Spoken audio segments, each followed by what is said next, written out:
Good morning, everyone. Happy Tuesday, and here's your Turfgrass Tuesday fact. So last week we covered a very broad genetic overview of what qualifies as an actual turf grass, a grass you grow specifically for a specific purpose. Today I'm going to show you the dichotomous breakdown of the two types of grasses that you almost certainly have growing in your home lawn. Quite simply, warm season grasses, cool season grasses.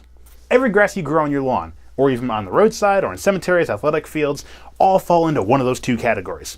Cool season grasses, or cool grasses, as you may hear them called, grow most prolifically and healthily between 60 and 75 degrees Fahrenheit for an average daytime temperature between March to November, as the long growing season may allow. Warm season grasses do best when the daytime temperatures go between 82 up to 95 degrees Fahrenheit. So these are things, obviously, you would find more commonly in the south of the United States. And yes, there is such a thing as too hot for a grass, like in the desert.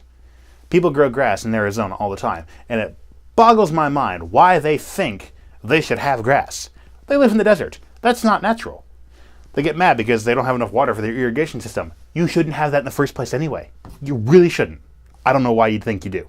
Geographically, cool season grasses will grow in the northern half of the United States, approximately 40 degrees latitude and upwards. It's around midline of the U.S., roughly the Mason-Dixon line, basically the center of the U.S. If you run a line from Virginia, Maryland, between Tennessee and Kentucky, and keep running that through the U.S., east to west, approximately north of that is where cool season grasses grow the best. Warm season grasses, obviously by contrast, will grow below that.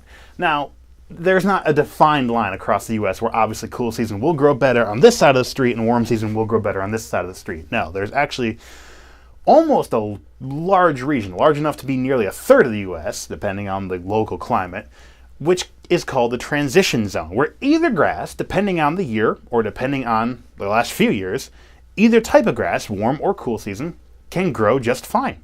And often they do. A lot of these places who have athletic fields or home lawns will have a mixture of each kind of warm and cool season grass, so that when you have a particularly warmer year, there's at least still some greenery in your lawn. Or if you have a cooler year and the warm season grasses are looking kind of wilty, you still have some grass that is thriving. So keep this in mind when you are choosing what grass you want to plant, where you are located, and what your local climate and weather usually looks like between spring, summer, and fall. Choosing the right type of grass will have a large impact on how well it does. Thank you for joining me for this Turfgrass Tuesday fact. See you again soon.